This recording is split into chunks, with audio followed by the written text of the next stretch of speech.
Howdy, everybody. Welcome to the RC Air Experience. Have no idea what episode this is, and it really doesn't matter anymore because we're past that cusp.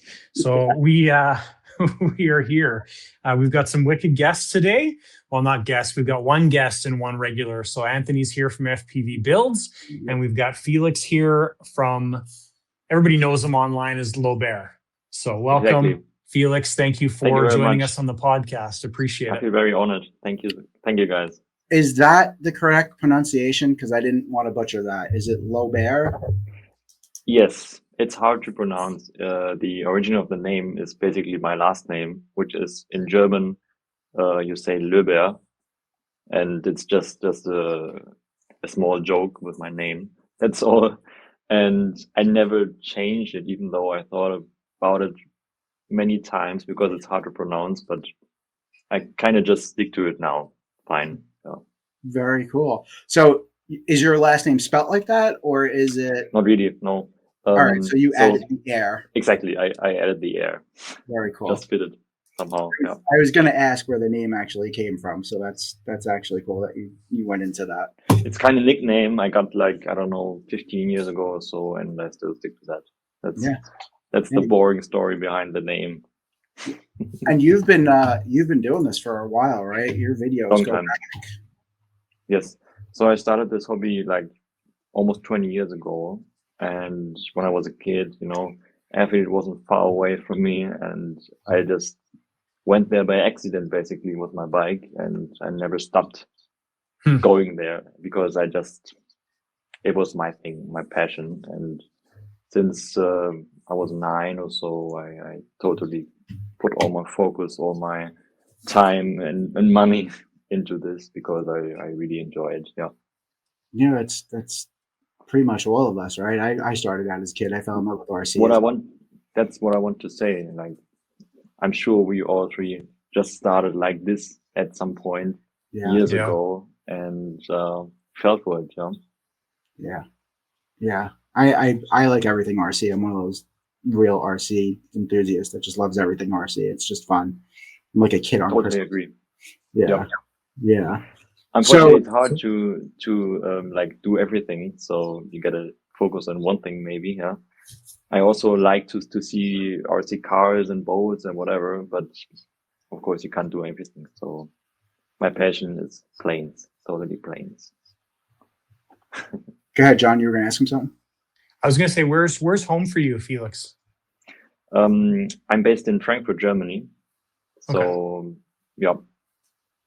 In Germany, we are known for these RC events, and I can say we have some night events. You guys, John, have been here too, and yeah, it's nice here because Frankfurt is like the hub of Germany, and we have many nice clubs around here, and yeah, a pretty good place to enjoy this hobby. Yeah, Germany seems like it's one of the more popular countries in Europe for RC, especially RC aviation. It's huge there. True. I feel like the cars, and I don't know, is this? I feel like the RC car scene is bigger in America. Yes. But the RC airplane scene is bigger in Europe, right? Like, I feel like that's kind of how it goes, and it's more. And this is only for what I've noticed and seen, and you could correct me if I'm wrong or not, but it's more like higher end scratch build gliders than it is like the E-Flight foamies in that side of the pond over there. Is that pretty accurate? So I feel like the reason for that is that many people enjoying this hobby here in Germany are quite, let's say, old. Okay. Mm-hmm. There are not many young pilots and RC enthusiasts in Germany, unfortunately. And this is a problem we also see in our clubs, that many young people in the younger generation in general is missing. And that's why the most planes used and flown in here are big planes, professional planes, because these planes belong to the people who can first afford and second know how to use these planes. Yeah. Right. And that's a big problem I see in the future also, when at some point these people are gone and we need new pilots. And John's taking us on a tour. I'm moving because you probably have heard the beeping in the background of my garage door opener, so we're moving. It's funny. Moving. Yeah, Dave's, there we go. I agree. It's something that worries me, and it's something that I think a lot of the companies and not just the companies, but the YouTubers and the people in the community, we really do need to start focusing more on getting that younger generation in. True. And this generation loves electronics, right? They love video games. They love their phones. They love having stuff in their hands that they can control. They just don't like doing something. That's the problem. Crazy to me. And like my son is getting into it. He's into the cars, and we'll go out and we'll play with the cars, you know.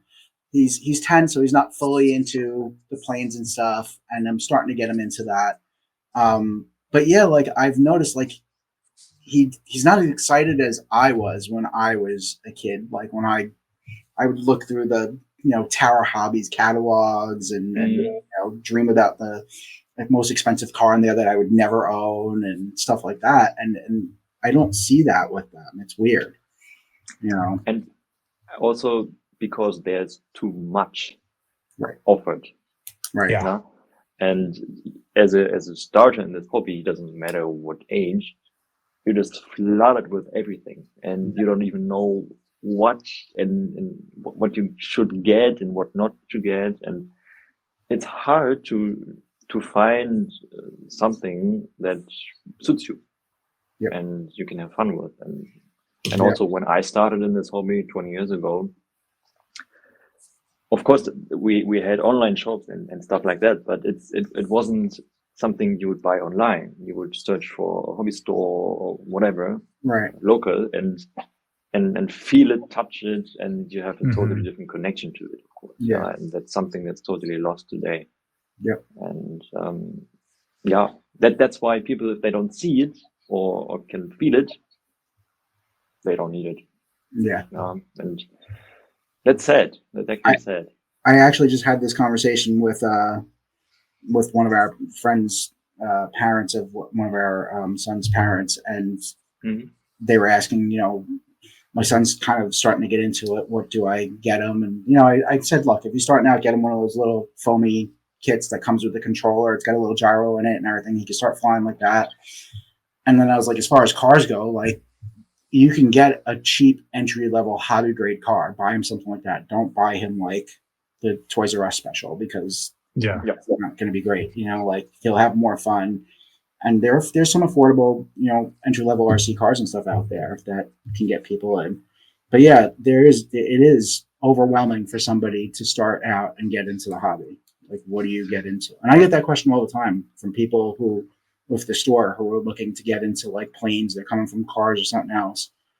And I always try to gear them towards like a high wing trainer as like their first plane. Everybody wants to go for like a Warbird or a Jet as their first plane because they're cool. And I'm like, no, unfortunately, you got to kind of start out slow and steady, buddy, and then you can get into one of those. Yeah, exactly. Yeah. What was the other question I had for you? So Germany, I had a question specifically. John, you have another one?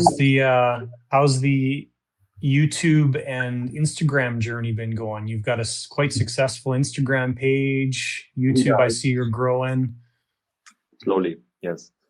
I started this whole thing with YouTube and Instagram out of fun, without any reason. I just wanted to share my passion. Yeah. And YouTube first worked great for me like that, but I realized I can show faster and share faster by using Instagram. And also the people who see that are most likely to get to see my stuff, because searching and stuff, that's much easier than on YouTube. And I only post on YouTube once in a while when I feel like I want to, but without any pressure or without any plan. I just shoot and produce and enjoy. And on Instagram, like you guys know, it's much faster, easier, you can share, and that's what people like to see when you do something. And that's exactly what I do. I just film it like you guys. And I started this almost 10 years ago on YouTube. I have old videos. 13 years ago. Your YouTube. 13, okay. Yeah. You know better than me. Yeah, well, I was just looking at it before, and your okay, first upload was 13 years ago. Oh, holy shit. Yeah. And that's a long time goes ago. by quick. Okay, exactly. And on Instagram, I started, I think, 2017, 18. And yeah, since then, I'm doing basically the same shit. we were talking about this before the episode started, and I'll say it on the episode. I think your channel, and we talked about it, like you don't take YouTube as seriously as you should, and you don't post a lot and stuff. But for what you're doing on YouTube, like the projects and the skill of the stuff that you're doing, I think your channel is underrated, to be honest with you. Yeah. I think you should have way more subscribers. Thank you. Yeah. And you have a bunch of popular friends. I was watching one of your episodes earlier. Rami popped into an episode, and you have Joel. I won't try to pronounce their last name, but he does the 3D printed VTOL planes, the 3D printed F-20, F-35 and stuff like that. They have a very popular channel as well. And it's I know them for a long time in person, and our friendship is huge. How do you pronounce their social media? How do you pronounce their channel name? Because I don't want to butcher it. Sorry? How do you pronounce their name? It's Joel's their last name. Well, I would say Drell. Okay. And I leave the rest up to you. I think it's Valshoff or something like that. Yeah, I can't butcher it. I'm not even going to try. I'll pop it up here in a little bit. But he's another one that has been doing really cool amazing projects. Stuff. Yeah, for a long time. For a long time, he's been doing. He was like one of the first guys to do like a real deal VTOL, F-35 with the real working mechanism. Mind-blowing. Totally mind-blowing for me. Yeah. The amount of time and energy and work that he put into that. Yeah, insane. God bless him. That's all I have to say, because that's just 100%. insane. It's just 100%. crazy. Yeah, and then you're friends with Rami too, right? For over, let's say, it should be almost 10 years now. Yeah. And oh wow. Yeah, we met at my local airfield. You won't believe. When he moved to Frankfurt, and I knew his videos from before he was that big. 10 years ago, he had like, I don't know, 1,000, 2,000 subscribers. Mm-hmm. And since I was totally into these RC airliners 10 years ago already, I was basically searching and watching every video possible on YouTube about RC airliners. And I came across one of these videos and commented like, nice video, and I love it, and greetings from Frankfurt, Germany. And one day he replied, no way. You live in Frankfurt?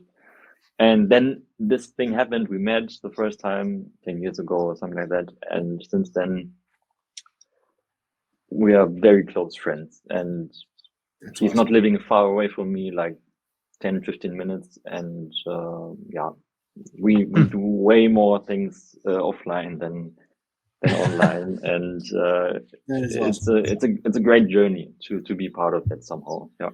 So, I mean, if you watch both of your journeys through like YouTube, and like you said, you guys do a lot more offline than you do online, but it seems like you kind of did the Depron thing a little bit, right? Because that's how he started out. He started out with the Depron, with the making his own airliners and stuff. True. And then he went into the molded planes, which was revolutionary for him. That's his plane got like so much nicer and bigger, and just everything went from there. And it seems like you kind of started doing the same thing. Did you inspire him, or did he inspire you? Like, which way did it go? Because it seems like you guys are kind of on the same path now. True. So when it comes to printing and printing molds, especially, something back in the day, I don't know if anyone was doing it like this, is something I was inspired by him, totally. Okay. Because my true passion for building is not building like this with carbon fiber and fiberglass. It's fun. I really like it, but something I like to work with a bit more is wood. Okay. I love wood. For example, this is randomly Cool. laying around here, and that's something I love, the material wood. And I specialized many years ago. You can see one of my old YouTube videos. I specialized on ultralight planes, big but super lightweight. And I have on my Instagram page some lovely videos about my Pilatus PC6 with I a saw that 4 meter wingspan, and it has 5.5 kilogram takeoff weight. Wow. And that's crazy lightweight in this size. And this plane is 100% wood. Like there's no foam, not a single bit in it. Wow. And that's exactly where my true passion is. And this project, for example, behind me, the LED I am building here, the LED 410, or I also have the Cessna Citation with the same technique. I just did that, I don't know, by mistake. I feel like I just saw this and I was like, I need to do that. But it's hard to do it like an ultra light plane. It's almost impossible with the shape and the size.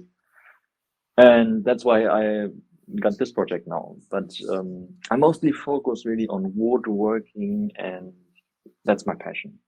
That's pretty cool. So I think Rami has a totally different approach to that. And we do different things, but some parts are the same. But I think he has a more focus on that professional carbon fiberglass work and stuff. And that's something I honestly avoid trying to do.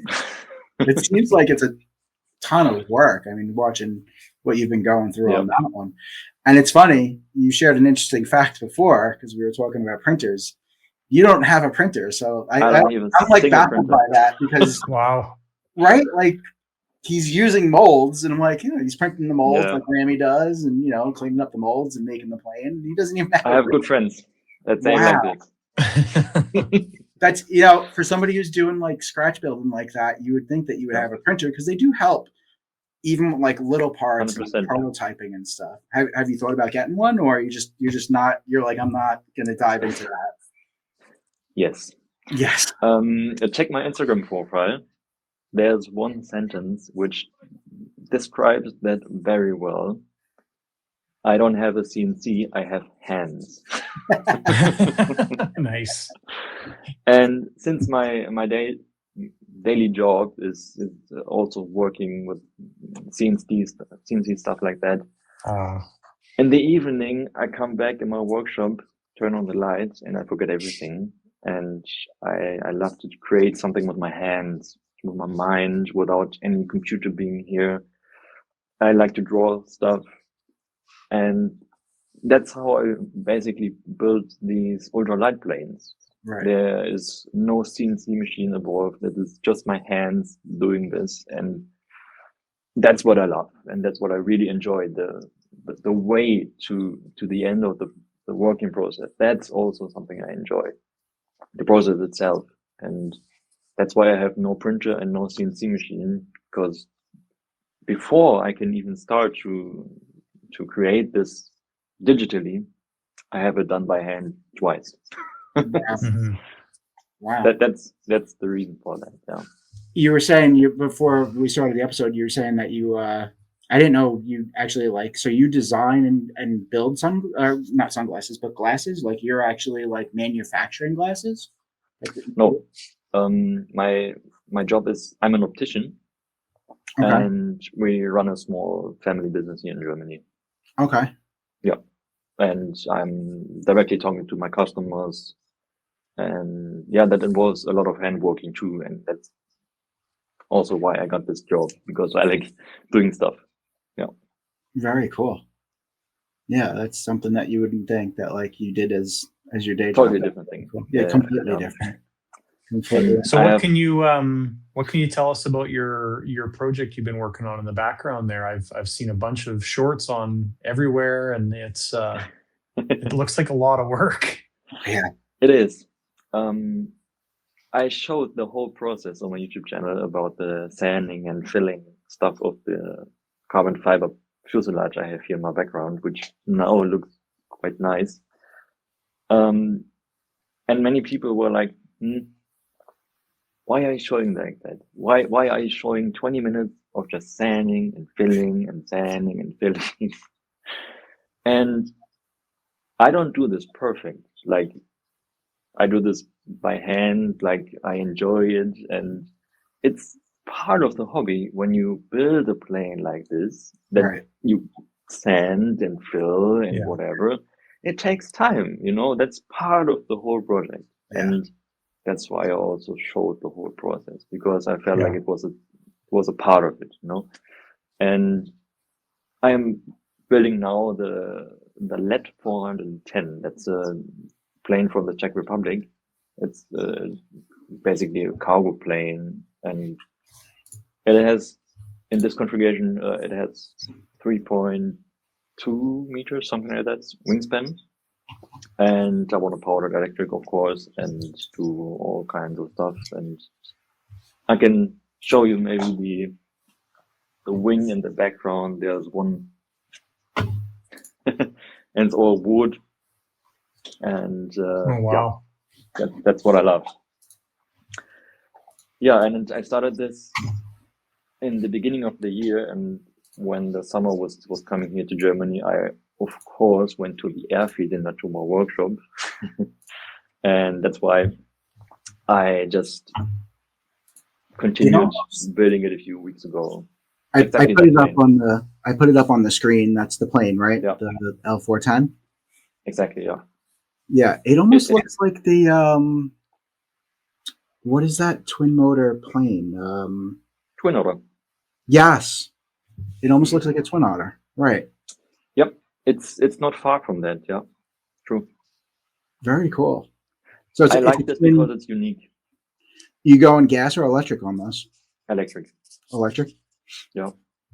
Yeah, it's a very cool design.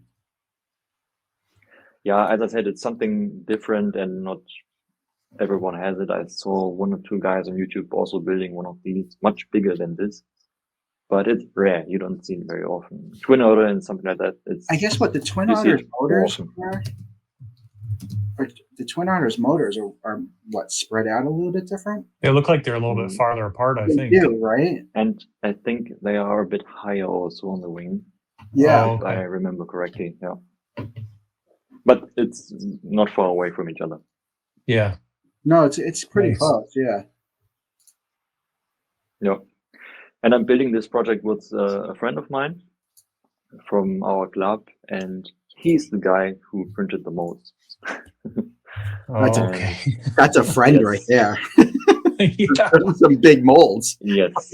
So the deal is to, of course, build two planes so everyone can have one, and this is all already flying. It is quite raw on the outside, but it's working and flying well, and that's why there are some reels or some shorts showing the flying plane already on YouTube or Instagram. He built his already. Exactly, that was the first prototype. Okay. And this guy is fast. Like you get him in his workshop and close the door, get him some food and drinks, and he'll finish this plane within a week. Yeah. And after work in the evening, I come down here, work for 1 hour maybe, and that's all the time I have during the week. And it takes a bit longer for me, of course, and that's why his plane is flying already. And it also was good for me to see the prototype and to see what we can change and we can do better. And that's a big advantage for me now. But it's flying beautifully, you can see. Yeah, I'm showing the video of it landing. It looks really awesome, actually. Yep. I guess he just didn't go as crazy smoothing out everything and yeah. Right. He's this guy. Listen, he's this guy. When it works, it's done. Listen, there's nothing really wrong with that, right? I mean, unless you're absolutely not. Unless you're building like a real show model or something, you know, like some people are okay with just flying it, right? Absolutely. And there's nothing wrong with that. I really like and I really enjoy these details a bit more. So yeah, that's why I'm taking a bit more time, and I take it slowly because there's no pressure for it. We only have this event next year, the airliner meeting in Germany, and yeah, that's when I want to have it done. But I can finish that until July. It's definitely a very cool plane. Yeah, airliner meeting is almost the biggest event I would say we always go to. It's every 2 years, and all the airliner enthusiasts in the RC world are meeting there from the whole Europe. And I'm sure you stepped by some videos of it by accident, maybe, of airliners flying or crashing, and that's always where we go and enjoy that really. Yeah, the airliners seem to be a big thing. The RC airliners seem to be a bigger thing in Germany. They seem to be. It's almost like non-existent really here. There's a couple of them, but there it seems like that's like a really big part of it. That and gliders. I see a lot of gliders in Europe. It's fun. A really big thing too. Yeah.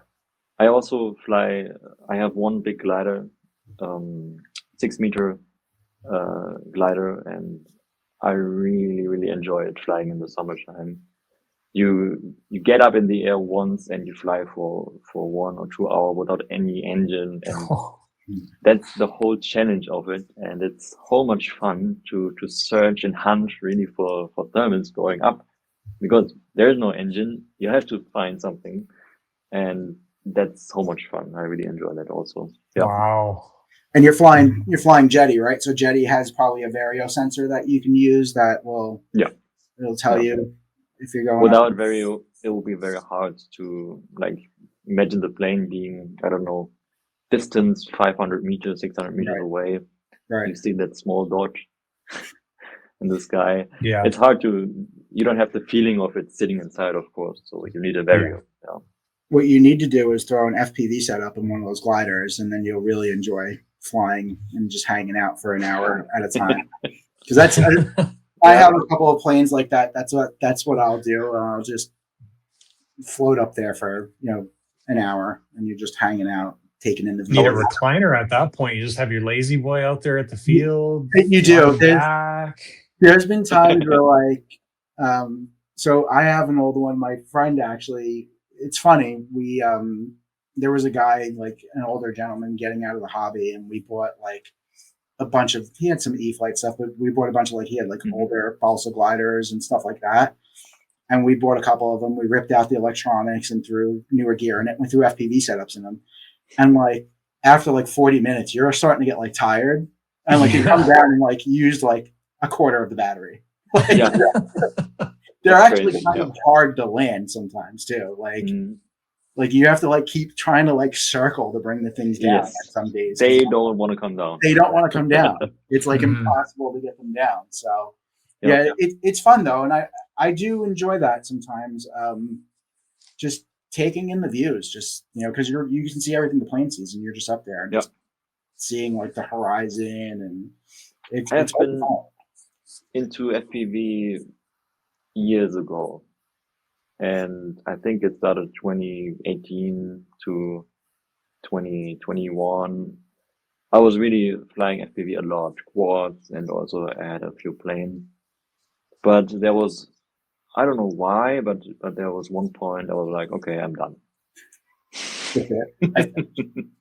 Not because I didn't like it, I really enjoyed it, but what I did not like is plugging the USB cable into it, going to my computer and setting things up. I don't like that. You like you're very old school kind of. You're very yeah, and that's okay. You're kind of like an old soul. You like to do things by hand, kind of anti-electronics. That's awesome. There's nothing wrong with that. That's at the current rate of the hobby, a lot of that scratch building stuff will probably be gone in another 10, 20 years, right? Because people are losing those skills. So you'll be one of the last people who still kind of build stuff like that. Like that's one of the things that one of the reasons we're doing the 3D printed plane kits is there's a portion of the hobby that we feel like still wants to build stuff and put stuff together. Yep. And the foam planes don't really give you that, right? You take them out of the box, screw them together, and power them up, and you're off. Well, now it's like, all right, maybe you don't want to go nuts with the whole scratch build balsa thing, so you can glue one of these kits together, kind of build it, and you get You still build it. Right. You're kind of checking off that build part of it. Yeah. May not be as intense. But I'm the total opposite of you, just so you know. Me and balsa don't get along at all. More left for me. That's fine. Yeah. That's fine. I the biggest thing for me is I tend to crash a lot. And with the balsa stuff, it takes look how much time you have into that one plane behind you, right? So like if I crashed that, I'd be devastated. I'd be in tears because of all of that time spent. You know what I mean? So it's like I like just being able to glue my stuff back together after I crash it. Like you know what? It's like with a 3D printer, I don't own any foam plane. I have nothing. So all my planes I have is 100% handmade by me. Wow. Except my glider. I bought that. Yeah.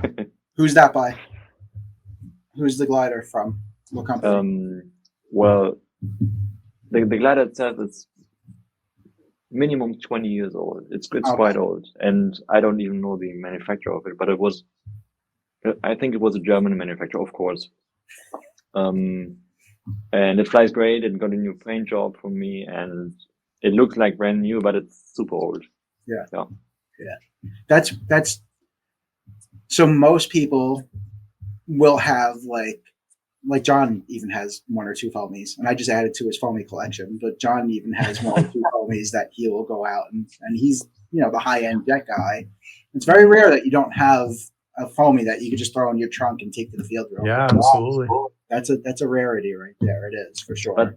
But I think like when I go to the airfield, I don't go there within a minute decision, Right. I plan everything. I charge the batteries. I charge my radio the day before, and I put everything on. Like I have a big car, fortunately, so everything is packed already, and there's no space for me, I would say. Mm-hmm. But you don't see, so it doesn't catch your interest at all, though. Like you don't see like a plane that comes out, and you're like, all right, that one's kind of cool. Maybe I'll grab that one. Well, I know how it works for me. I see that plane. I'm like, that's nice. I would like to have that. And I fly it twice, and then I will never fly it again. Because the plane I built by myself is like 100 times more fun than the plane I just bought and put out. And I'm like, yeah, okay, I know that already. That at some point, I don't get exciting about it. So I always stick to these few planes that I have and enjoy them. That's one of the great things I think is great about the hobby is it's like encompassing the reason for our podcast as well is it's all parts of the hobby can still be brought together and everybody can exactly all the time. That's you know what I mean? It doesn't matter what you do, where you come from, what part of the hobby you like. Yeah, we all share that general love for it all. And that's something people forget. Right. When I go to my local club, there are people who need to show off. They need to bring big planes, expensive stuff. I don't care, I don't care at all. Right. I have my jet also, and it was like crazy lot of money for me. Yeah. And I also have my Piper, my ultralight Piper, 3-meter wingspan, also super lightweight, under 5 kilo. And back in the day, in 2018, when I was building it, it cost me maybe €300. Like nothing really. Yeah. And you have a huge plane. And I still fly today, and I really enjoy it so much because it's my thing, and I don't need to prove anyone. I don't need to show anything. I do this for me. And that's something people really tend to forget when coming together in our hobby. Right. It doesn't matter what you have. It doesn't matter how expensive it is. I don't care, as long as you have fun, Right. go for it, enjoy it. And that's a key thing I unfortunately see a lot of times. Yeah. No, I get it. I was treated, until I found a decent club, I was treated like that because I only fly FPV fixed wing now. Like I can't fly normal anymore. I can't fly line of sight. So everything I fly is FPV, take off, land, the whole time, everything's FPV. And I had a hard time finding clubs, and it's like, wait, I'm flying the same stuff as everybody else. I'm just doing it from the inside of the Different plane. perspective. Right. It's, and you get the, hey, you're just that FPV guy stuff, don't you? Exactly. All the time. All the time. So, yeah. It's become more accepting though. And so it's funny. We did the NEAT fair again this year, and I only did one demo flight.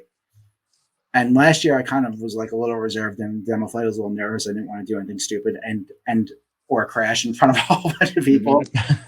And this year I just didn't really care as much, and I just kind of let loose, and I was, having fun and doing rolls and barrels and flips and stuff. And a couple of people came over and they're like, "That was pretty cool. You flew the hell of that thing from inside the goggles." I'm like, "Yeah, that's." I was like, "All right, awesome. Yeah, I did it. That was me. Yep, knocked it out."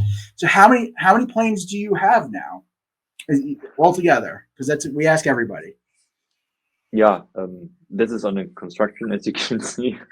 We'll count this. So let's not count this. Okay. I have a nice Cessna Citation. Okay. I got the big Pilatus. Okay. The big Piper. Okay. I built an air tractor last year. That one's cool. Last year. Yeah. And I have my glider. That's it. Okay. So 5 and 6. 6. That's respectable. Yeah. That's definitely respectable. Less than what most people would say, and that's okay. I really like to get good stuff. Yep. When I do something. Yeah. Yep. So I would rather have less, but perfect, than much full of garbage. So some people would say getting a bigger central box from Jetty for a plane, which is, I don't know, in the end, €500, is stupid. Right. But I just want to have it. I want to have it because it works perfectly. Right. And it gives me that security of not losing this. Right. So I would rather spend more on that one thing because I know it works. Yeah. And that's why I don't have many planes, but the planes I have, I dream of that. That's kind of like you, John, right? I mean, you have more high quality planes than you have quantity planes, right? I mean, yeah, the quantity is not, it's really not important to me. I just like to fly. Yeah. Yeah. That's what I also see in your videos, that you basically have the same mindset for that stuff. Yeah, exactly. Yeah. And I used to go back about 10 years ago, and I would only ever, like, if I had 3 planes, that was probably too much for me. There's a lot of times in the past where I'd say I only want to own 2 planes, and that's it. So that's changed a little bit now, but yeah, it's the same thing. I just want to have nice quality planes, and that's it. So you still don't have a ton though, right? What do you have? 5 total? 5 or 6 total? I mean, you're not. Yeah, right now it's actually probably the most I've ever had right now, or on the way. Like, I've got my BDX, my Falcon, my big Lancer, my small Lancer. What else do I have? My Aries, my T-33 is getting done by Joe, and then my Carf Corsair. So yeah, 7-ish. Joe's the paint guy. That's the BVM, the kit that you were building. Right? Yeah, Joe's the guy that does my 3D printing stuff. So he, he's actually. I think I haven't really announced it on the channel, but I announced it on our live a couple weeks ago. That he now has my T-33. He's finishing it up for me, which is exciting for me. I don't have to. Yeah, you've been working on that one for a while, right? That was that one's been a thorn in your side. You usually knock them out. Yeah, if I don't, I kind of came to the conclusion if I didn't give it to Joe to finish the build and then do the painting on, it would be years before it was done. I just have too much stuff to do. So you've been struggling with that one plane because everything else you kind of like get through it and that's not something I recognize also when we have good weather here, and I would have to pick from 15 planes to get even one in my car. You know, that would take me probably an hour. So I wouldn't even be able to fly all these planes through the year. Yeah. I know I have used every plane. I was flying every plane I have this year, and that's good. Yeah, I don't have a whole hangar of planes I never used or used maybe 10 years ago last time. That doesn't make any sense for me. So did I see you are you a pilot for CHA servos now? Is that what I saw? CHA servos? Is that how you say that? CHA servo, yes, exactly. Yeah. I don't really know much about them. How long, John? Do you know much about them? How long have they been around? It's been a few years. They're we're our Canadian dealer now for them, so we have our first order being shipped out on Monday. Really? And so they're. I was about to say that. Yeah, they're manufactured by KST Servos, so they're manufactured in the same facility. They do have a lot of some of their own technology and stuff, or some of their own models and whatnot. So, but we got our first CHA servos last year at Jet Power, and this year we got when we were at Jet Power, we got the full set for the 2 Falcons we did, and the matching Falcons, and they've been amazing. So yeah, we at Jet Power we kind of finalized the dealership stuff, and looking forward to getting our first batch in. Like price quality wise for people like me who aren't really 100% in the know on them, like what's they're servo brand? What do you think top servo brand is? Like the best, if you had unlimited budget, what would be the best servo brand? Well, we've been using MKS for 5 years now, right? So that's kind of been what we've been using exclusively. So I mean, there's nothing wrong with MKS. It's just we were looking for something different, a different option as well.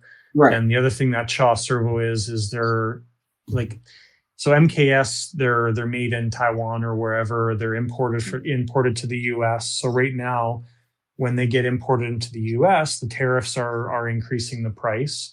Right. And then when I order them from the US, I pay a tariff on them as well too. So the actual cost of them has gone way up. You can't import them direct from Taiwan to Canada? No, because they're the dealer. MKS USA is the North American supplier. So, now ordering CHA servos, like I just put them up on my website yesterday, and their comparable models to MKS are 25% less money. Wow. And that's not even including the tariff stuff and whatever right now. So they're nice servos. Been very, very impressed with them. The specs are actually better. So like the 150 servo that they have that we put in the Falcons, amazing mini servo. I have that in here too. Yeah. Yeah, like the comparable MKS is the 747, and the CHA servo has twice the holding power of the 747. Like it's mind-blowingly different. It would be really cool if you did what you did with your transmitter test. If you do that with the servos, you piss the whole world off. You get a couple of different brands. Right. I mean, maybe. I think it needs to be done. I mean, you do that, you got a bunch of different brands, the same spec servo, and you put it through a torture test and see who comes out on top. Well, I tried about 3 years ago. 3 years ago, I tried. I actually reached out to a bunch of servo companies, and one of them was really close to sending me servos, but ultimately nobody was interested in sending servos. This was before the radio tests. So now it's one of those things that you kind of have to just, like, if I'm going to do it, I just have to buy them all myself and just do it. Well, you only need one or two from each manufacturer. Yeah. I mean, kind of, they should be similarly spec'd, right? So you pick the most popular servo-wise size. Yeah. Many people, like, they just choose what they know. Right. They just get and buy what they Yeah. had for 20 years, and it all continues to develop. And Right. Servo did something really amazing for me, because the approach to the customer is like, you get the best deal, the best price, the best materials, the best specs for less money. Like, it's a no-brainer. Of course, I get Servo. Yeah. Yeah. And they look amazing. The advertising is amazing, and the people running the company are amazing people, and Yes. they have, like, they really focus to have a good product. That's all they care, and you really feel that. So Where I are can they? only recommend it. Where's their company based at? So they're manufactured by KST, which Not is far from me. Oh, so the company's located in Germany, the headquarters? Yes. Very cool. Yeah. Very cool. Yeah, I've been seeing more and more about them. I just didn't know. Yeah, they're becoming a lot more prominent, and I mean they're in kind of in the face of everybody. They're at all the events and everything. They're really focusing on that. So and it's nice to see. Being the FR Sky guy, FR Sky has come out with, they've revamped and come out with a whole new line of servos. So I have to kind of go through all that and compare them and look at them. But apparently they're supposed to be really nice. I haven't seen the bigger ones. I've seen some of the small ones. They're not bad. Also for big planes, for big projects, bigger than this stuff. They have an amazing system for servo voltage up to 6S. Wow. So these servos have a lot less current.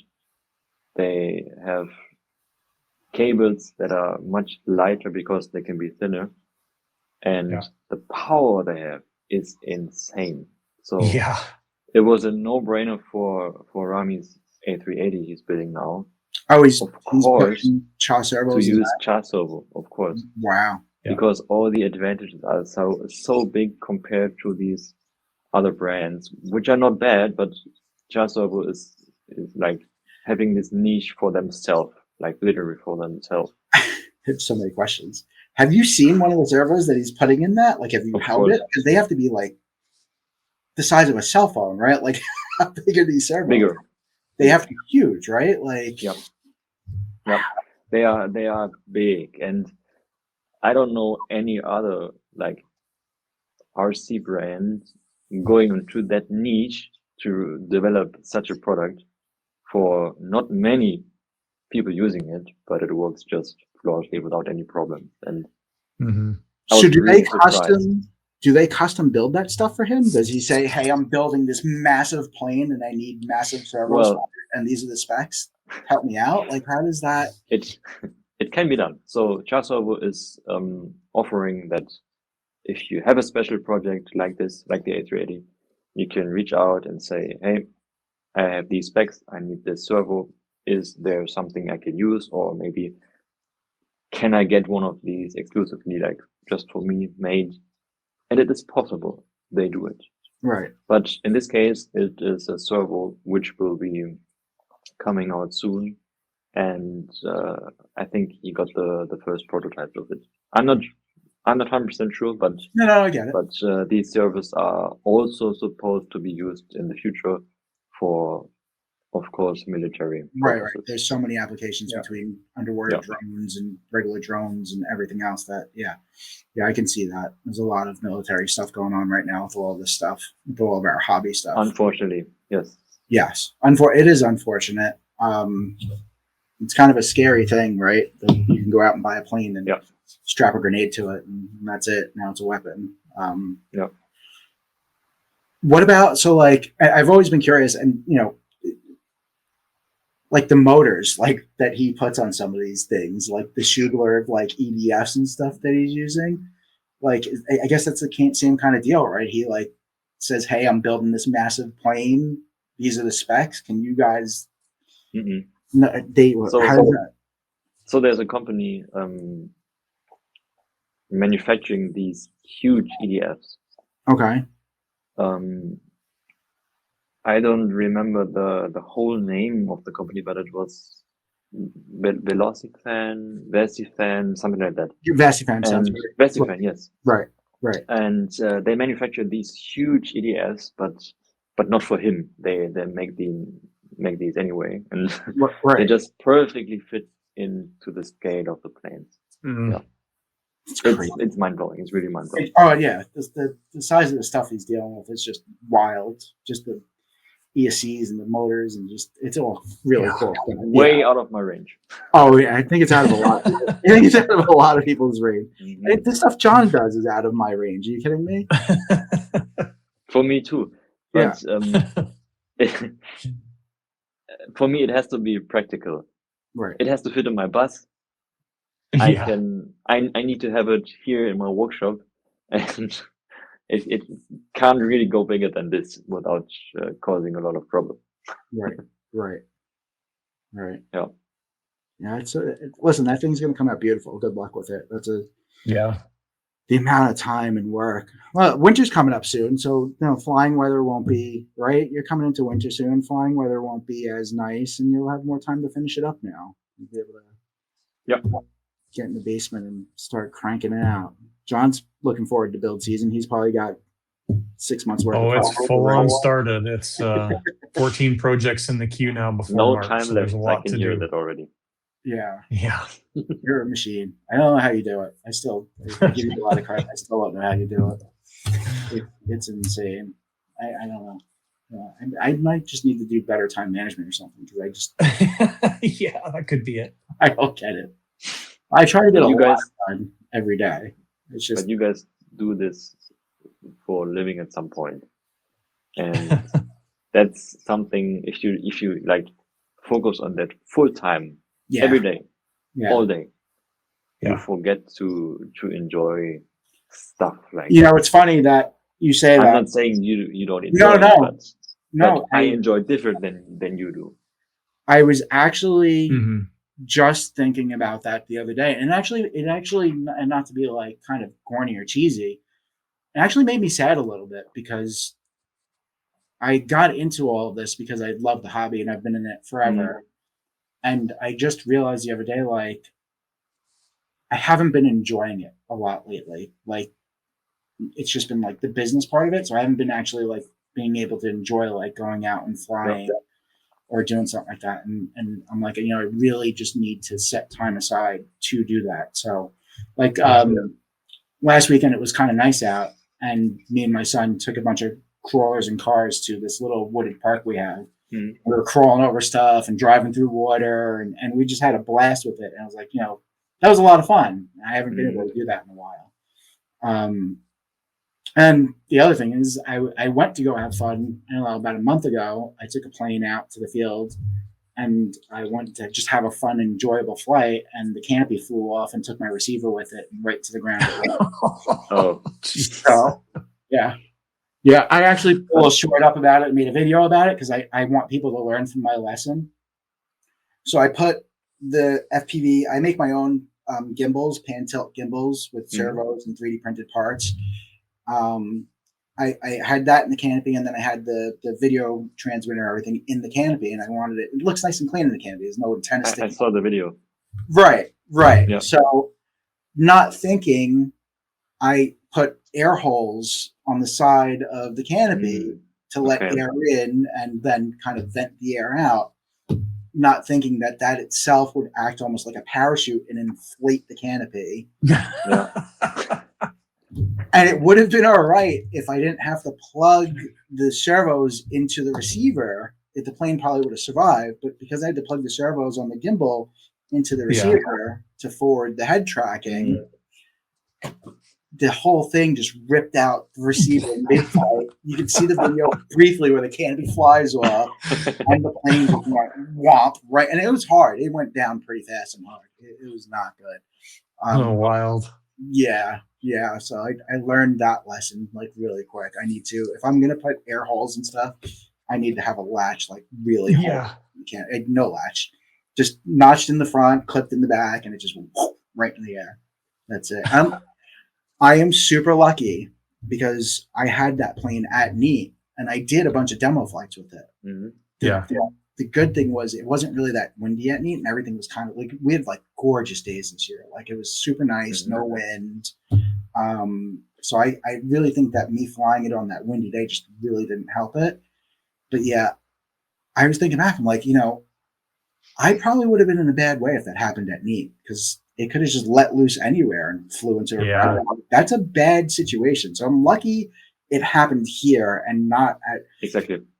I would have kept doing it. Like I would have kept bringing this thing to shows and flying it. Like if this didn't happen here, it would have definitely happened at a show or something. Like, so in a way, it's like, all right, it's actually good it happened when it did. It sucks, and I totaled the plane, destroyed the receiver, everything's done. But that's what I'm talking about. If that was a balsa plane, I would cry. I'd have to start over, spend 6 months building something. When it comes to enjoying, it's something I also recognize for myself. Yeah. I enjoy it when I don't think of anything else. Right. And when I don't film it, when I don't share it on social media, that's when I enjoy being outside in the airfield, being down here in my workshop, not filming anything, just being, for me, doing this. Right. And that's something I wouldn't be able to do if I would make this whole social media more professional. Right.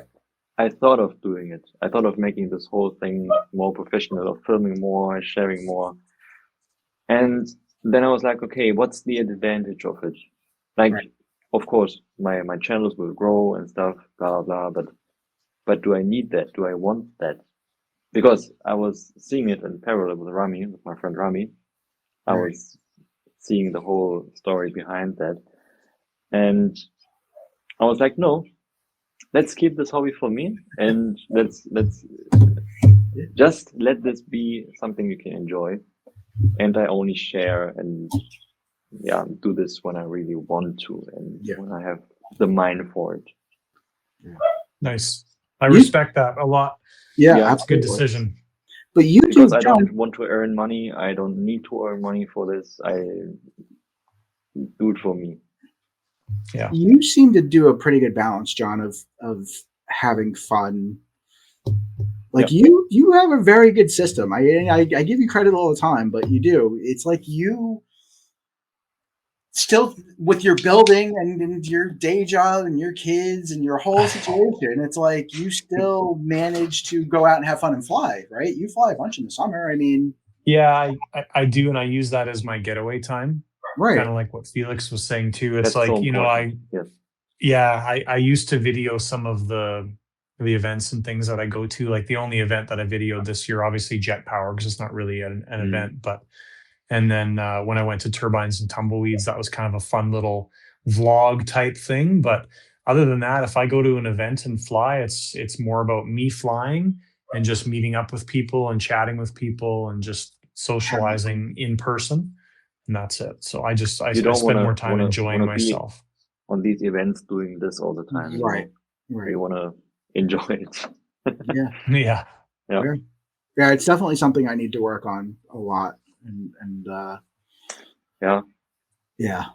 it's definitely something. It's easy for me because this is my getting away from a job.